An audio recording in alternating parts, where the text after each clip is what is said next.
معزز خواتین و حضرات اور عزیز طلبہ، السلام علیکم۔ او لیولز 3247 کی ایک نئی ویڈیو کے ساتھ میں فیض الدین احمد حاضر خدمت ہوں۔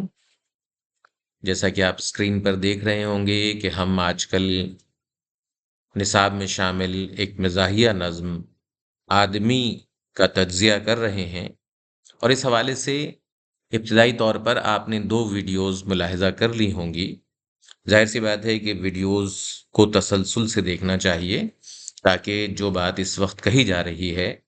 اسے سمجھنے میں جو ہے کوئی دشواری نہ ہو، اور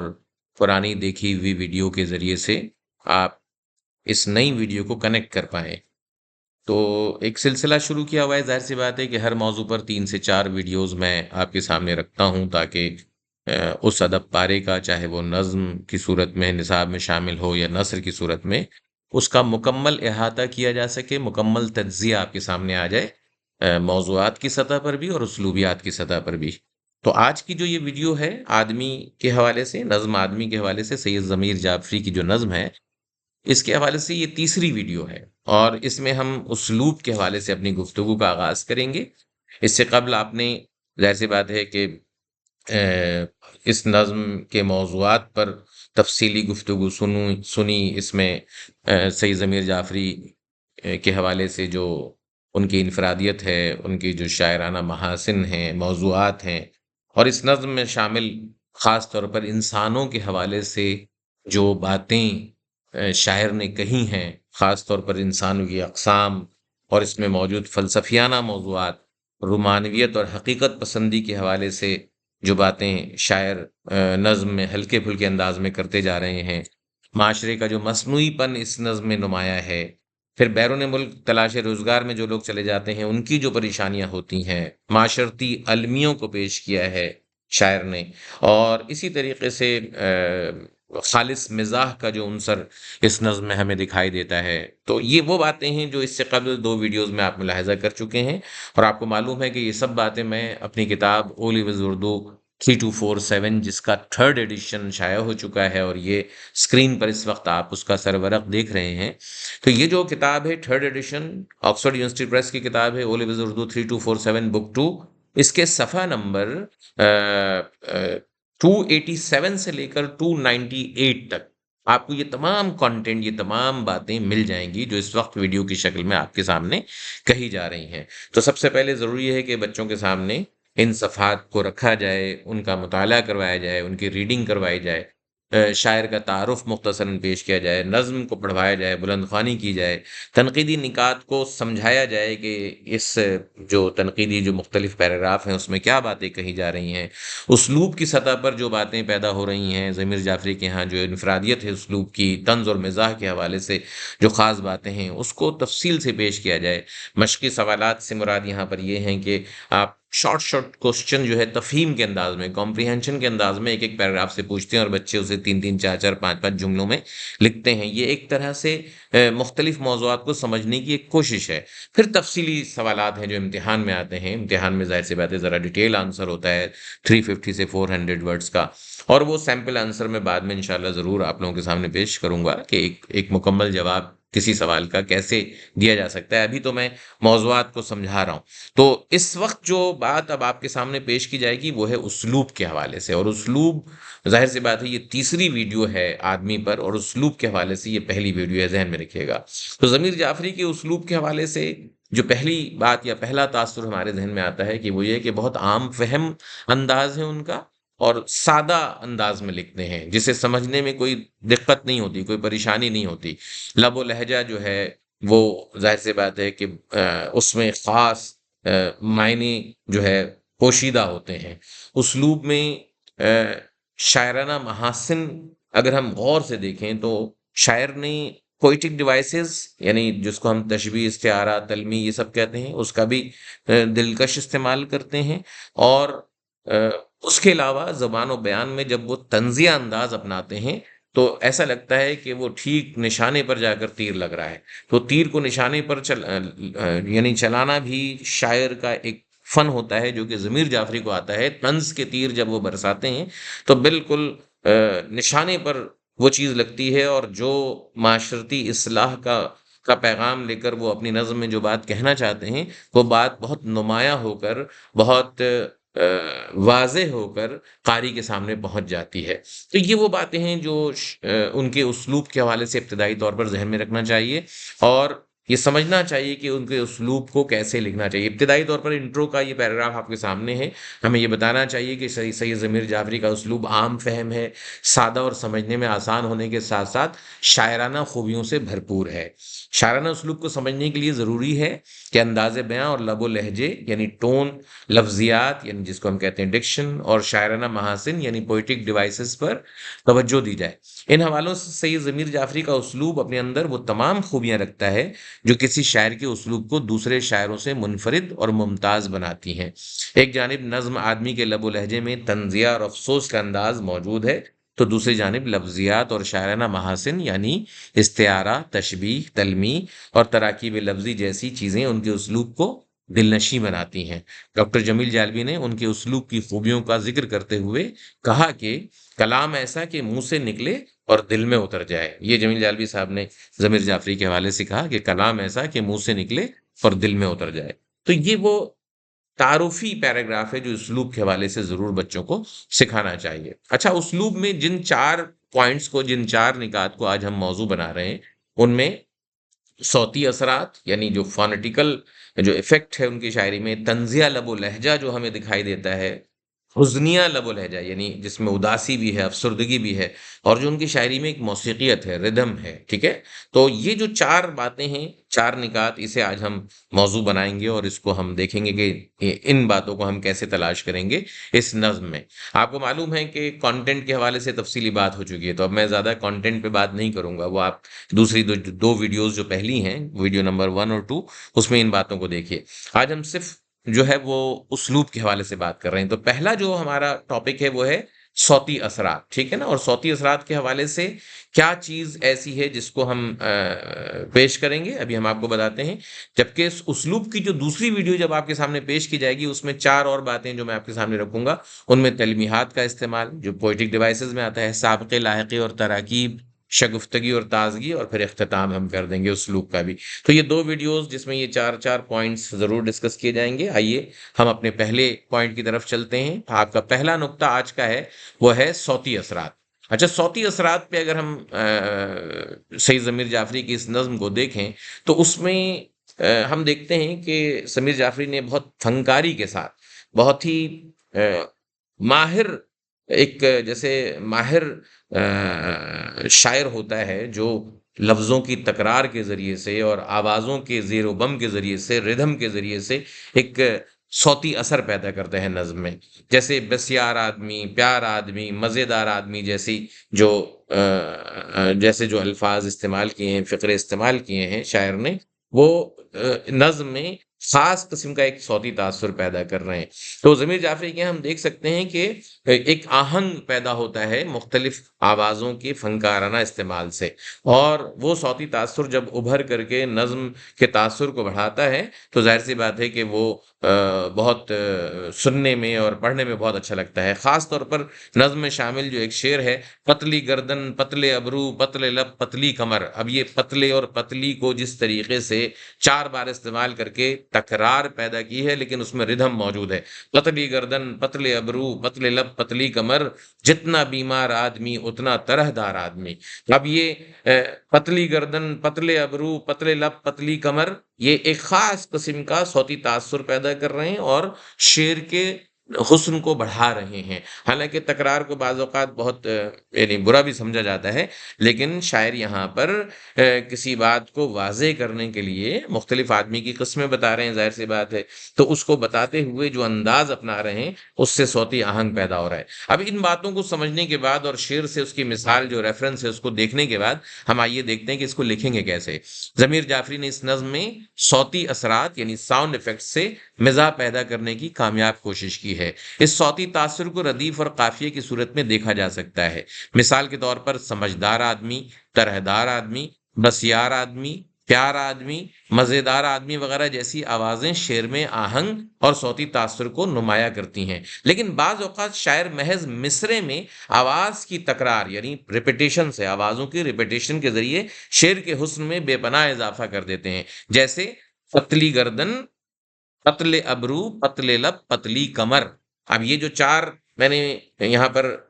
پتلے اور پتلی کی تکرار استعمال کی ہے، تو مصرے میں اس طرح سے فنکارانہ استعمال شعر کے تاثر کو پوری طرح بڑھا رہے ہیں۔ اور اس کے بعد آپ حوالے کے طور پر یہ والا شعر لکھ دیجئے، ٹھیک ہے؟ پتلی گردن، پتلے ابرو، پتلے لب، پتلی کمر، جتنا بیمار آدمی اتنا ترے دار آدمی۔ تو اسلوب کی ان خوبیوں کی جانب اشارہ کرتے ہوئے معروف ادیب مشفق خواجہ کا کہنا ہے کہ سید ضمیر جعفری اپنے اسلوب کے آپ ہی موجد ہیں اور آپ ہی خاتم ہیں، یعنی خود ہی انہوں نے ایسا اسلوب پیدا کیا اور خود ہی ان پر ایسا اسلوب ختم ہو گیا۔ تو مشفق خواجہ صاحب جو مشہور محقق ہیں، انہوں نے ضمیر جعفری کے حوالے سے یہ جملہ لکھا، اس کو بھی ریڈ کلر سے یہاں پہ ہائی لائٹ کر دیا گیا ہے۔ کیا کہا انہوں نے کہ سید ضمیر جعفری اپنے اسلوب کے آپ ہی موجد ہیں اور آپ ہی خاتم۔ اس طریقے سے اس پیراگراف کو آپ ختم کریں گے، تحریر کریں گے۔ تو یہ جو ایک پہلا نقطہ آیا ہے اسلوب کا، وہ ہے صوتی تاثر، ٹھیک ہے؟ اب ہم چلتے ہیں دوسرے نقطے کی طرف اسلوب میں، اور وہ ہے طنزیہ لب و لہجہ، یعنی ایسی ٹون جس میں ایک طنز کی کاٹ ہے۔ جیسا کہ میں نے کہا کہ وہ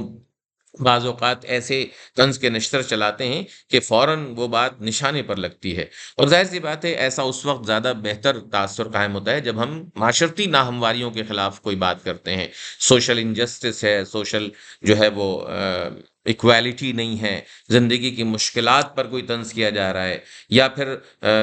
مختلف جو سیاسی سماجی رویے جو ہمارے سامنے آتے ہیں اور اس تناظر میں کوئی بات کی جاتی ہے اور اس میں طنز کی کاٹ ہوتی ہے، تو وہ طنز براہ راست مزاج پر اثر کرتی ہے، انسان کے مزاج پر، اور یہ چیزیں جو ہے وہ پھر کیا ہے، وہ اپنے اندر ایک گہرا تاثر لے کر انسان کو سوچنے پر ایک لمحے کے لیے مجبور کر دیتی ہیں۔ تو یہ وہ باتیں ہیں جو ہم اس وقت جو ہے ظاہر سی بات ہے سمجھائیں گے اسٹوڈنٹس کو، اور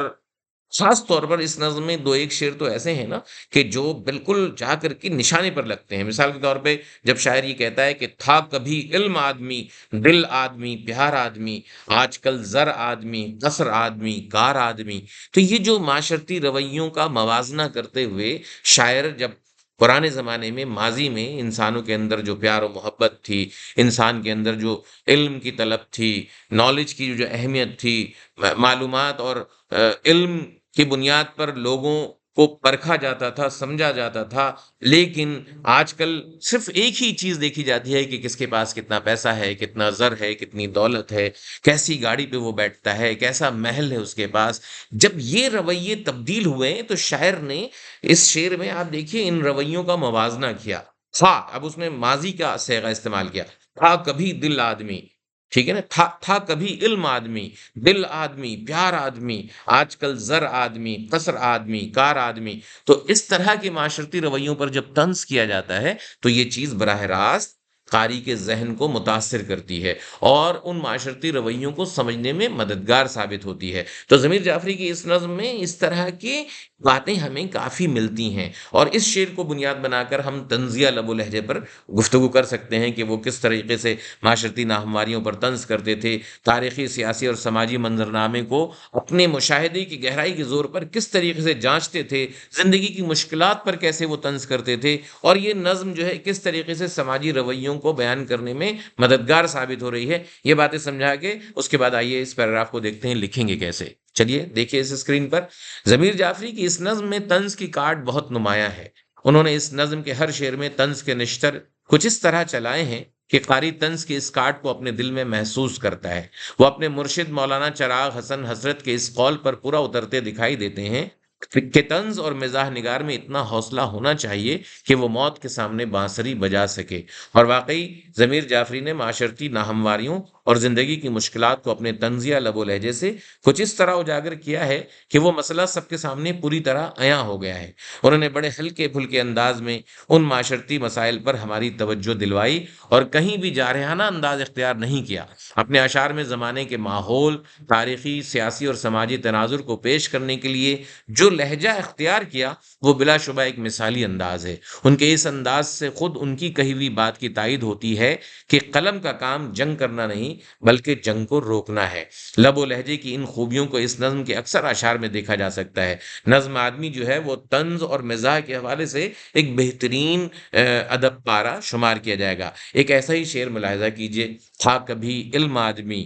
دل آدمی، پیار آدمی، آج کل زر آدمی، قصر آدمی، کار آدمی۔ اس طریقے سے حوالہ دے کر کے اپنی اس گفتگو کو یہاں پر ختم کیجیے، اس پیراگراف کو ختم کیجیے۔ تو آپ دیکھیے کہ کسی بات کو ہم پہلے بنیاد بناتے ہیں، اس کا ریفرنس تلاش کرتے ہیں، اس ریفرنس کے مطابق ایک پیراگراف لکھ دیتے ہیں، اور یہ ٹیکنیک بچوں کو اب سیکھنی چاہیے۔ ظاہر سی بات ہے او لیولز میں یہ وہ چیز ہے جو ان کے کام آئے گی۔ ایک اور جو پہلو اب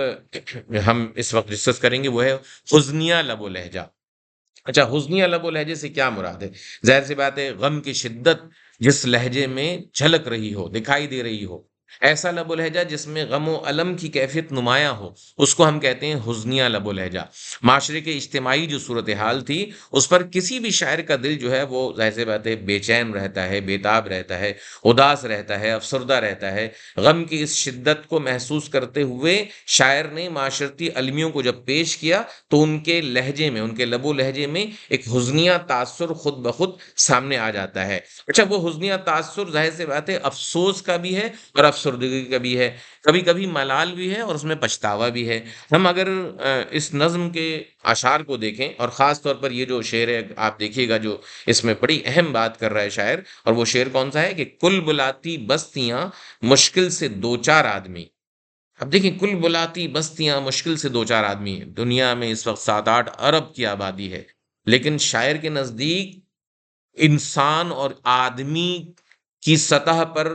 جس کو ہم واقعی انسان کہہ سکیں، آدمی کہہ سکیں، اس سطح پر دو چار آدمی ہی پورے اترتے ہیں۔ یہ شکوہ ہے شاعر کا، اور ظاہر سی بات ہے یہ شکوہ کس سے ہے؟ اس زمانے سے ہے، اس معاشرے سے ہے، اس پوری دنیا میں موجود مختلف اقوام سے ہے۔ اور وہ اس میں غم و الم کی شدت کو نہ صرف بیان کر رہے ہیں بلکہ ہماری توجہ دلا کر معاشرے کے اس منفی پہلو کو ہمارے سامنے پوری طرح پیش کر رہے ہیں۔ کیا کہہ رہے ہیں کہ کل بلاتی بستیاں مشکل سے دو چار آدمی، کتنا کمیاب آدمی ہے، کتنا بسیار آدمی، کتنا کمیاب آدمی ہے، کتنا بسیار آدمی۔ اب کمیاب آدمی ہے یعنی بہت کم رہ گئے ایسے آدمی جو واقعی انسانیت کی معراج پر پورے اترتے ہوں، حالانکہ انسانوں کی ایک بڑی تعداد ہے، بسیار ہے، بڑی تعداد ہے، کروڑوں لاکھوں لوگ موجود ہیں ہر شہر میں، ہر جگہ، اربوں کی آبادی ہے اس دنیا میں، بڑھتی جا رہی ہے، لیکن جو گنے چنے لوگ ہیں جو واقعی انسانیت کی معراج پر پورے اترتے ہیں۔ تو اس طرح کے معاشرتی المیوں کو پیش کرتے ہوئے شاعر کے ہاں ایک حزنیہ انداز بھی ہے، افسوس اور افسردہ کر دینے والا انداز بھی ہے، ان کے ہاں ایک بے بسی بھی ہے، لاچاری بھی ہے، اور یہ افسردگی ان کے اس شعر میں بہت نمایاں ہے جو میں نے اس وقت آپ کے سامنے پیش کیا ہے۔ بچوں کو یہ باتیں سمجھانے کے بعد معاشرے کے اجتماعی صورتحال کا ذکر کریں، تھوڑا سا سیاسی حوالے سے منظرنامہ بتائیں کہ انسانوں کو مارنے والے بھی یہی انسان ہیں، ہیروشیما ہو، ناگاساکی ہو، ورلڈ وار 1 ہو، عالمی جنگ دوم جو ہے، جنگ عظیم دوم ہو، اس میں کروڑوں لوگ مر گئے، تو اس کا ذمہ دار کون تھا؟ کس نے مارا ان کو؟ ظاہر سی بات ہے انسانوں نے انسان کو ہی گاجر مولی کی طرح کاٹا ہے، مارا ہے۔ دنیا میں بہت سی مثالیں آج کے زمانے سے دی جا سکتی ہیں، عراق کی مثال ہے، اور بوسنیا کی مثال ہے، افغانستان کی مثال ہے، ابھی جو ہے وہ اسرائیل اور فلسطین کی مثال موجود ہے، کشمیر کی مثال ہے، بہت ساری مثالیں دنیا میں اس وقت بھی موجود ہیں جس کو بچوں کو کرنٹ افیئر کی صورت میں سمجھایا جائے کہ بھئی انسان ہی انسانیت کو قتل کر رہا ہے۔ اور اس صورتحال پر حزنی انداز میں، افسردہ انداز میں شاعر اپنے غم کی شدت کا اظہار کر رہا ہے اس شعر میں۔ اب ان باتوں کو لکھیں گے کیسے؟ آئیے اس پیراگراف میں دیکھتے ہیں۔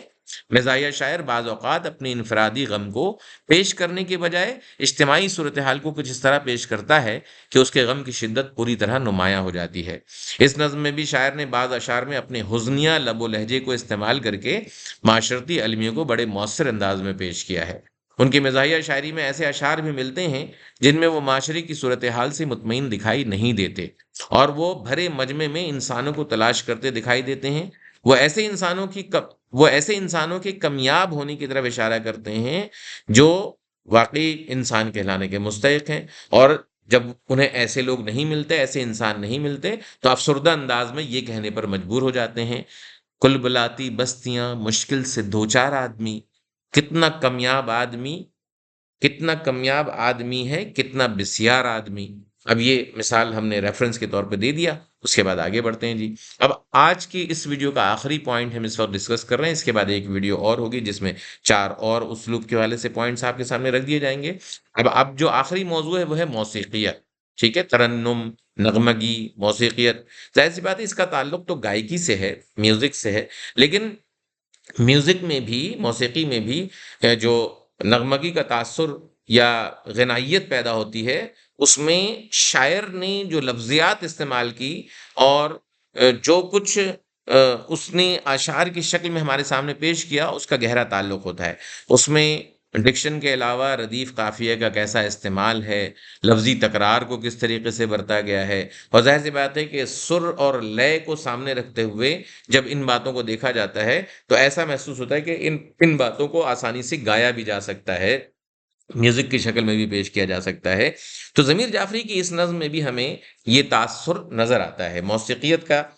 جو ایلیمنٹ ہے، عنصر ہے، وہ ہمیں دکھائی دیتا ہے، اور ہم دیکھتے ہیں کہ انہوں نے ردیف اور قافیے کا اچھا استعمال کر کے اور مختلف لفظی تکرار کے ذریعے سے موسیقیت کو بہت اچھی طریقے سے ابھارا ہے اپنی اس نظم میں۔ میں مثال میں ہر شعری کو دے سکتا ہوں، ہر شعر میں ہی کچھ نہ کچھ ہے۔ میں نے ابھی مثال دی تھی صوتی تاثر کے حوالے سے، پتلی گردن، پتلے ابرو، پتلے لب، پتلی کمر، تو یہ بھی ایک مثال ہے، لیکن اور بھی اشعار ہیں، 8 شعر ہیں ویسے تو اس میں، لیکن سوری معذرت، 8 شعر ہیں، لیکن ہر شعر میں اس طرح کا صوتی تاثر ہمیں نظر آتا ہے۔ زندگی نیچے کہیں منہ دیکھتی ہی رہ گئی، کتنا اونچا لے گیا جینے کا معیار آدمی۔ بظاہر تو ایک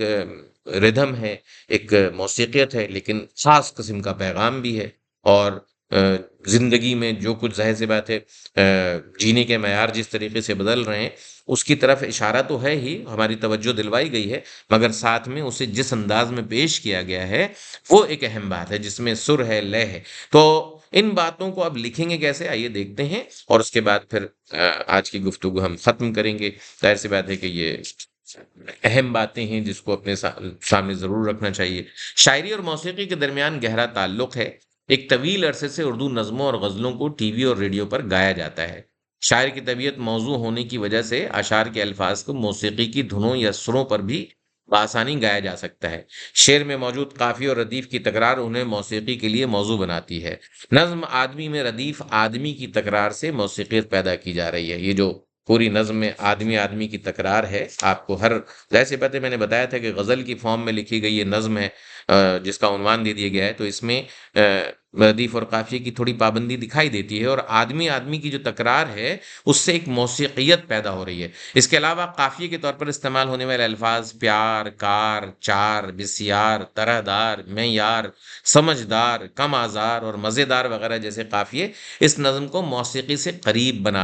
کر رہے ہیں، موضوع بنا رہے ہیں موسیقی کے لیے، اور شعر کے ترنم میں بھی اضافہ کر رہے ہیں۔ تو ہر شعر میں ایسی مثالیں مل جائے گی، لہٰذا ریفرنس یہاں نہیں ڈال رہا ہوں، آدمی کی تکرار ہر شعر میں ہے، ردیف، بسیار، طرح دار، چار، کار، پیار، یہ ہر شعر میں کہیں نہ کہیں موجود ہے، لہٰذا ہر شعر سے یہ مثال پیش کی جا سکتی ہے، ٹھیک ہے۔ تو امید ہے کہ آج کی اس گفتگو میں جو 4 نکات آپ کے سامنے اسلوب کے حوالے سے پیش کیے گئے ہیں اسے سمجھنے میں کوئی دشواری نہیں ہوئی ہوگی، بہت آسانی کے ساتھ آپ اس کو سمجھ گئے ہوں گے۔ کتاب سے ضرور ان باتوں کو پڑھیے اور ان ویڈیو کی مدد سے سمجھیے۔ امید ہے کہ یہ ویڈیوز آپ کے لیے مددگار ثابت ہو رہیں گی۔ انشاءاللہ ملیں گے کچھ نئے موضوع کے ساتھ۔ ان ویڈیوز کو اپنے طلبہ تک ضرور پہنچائیے، ان کے ساتھ اشتراک کیجیے تاکہ وہ اپنے امتحانی نتائج کو بہتر کر سکیں۔ انشاءاللہ اپنی جو بھی دشواریاں ہیں، اپنی جو بھی آپ کی مشکلات ہیں اسے کمنٹ سیکشن میں ضرور بتائیے، انشاءاللہ ویڈیو کی شکل میں ان باتوں کو پیش کیا جائے گا۔ اپنا خیال رکھیے، اجازت چاہتا ہوں، خدا حافظ۔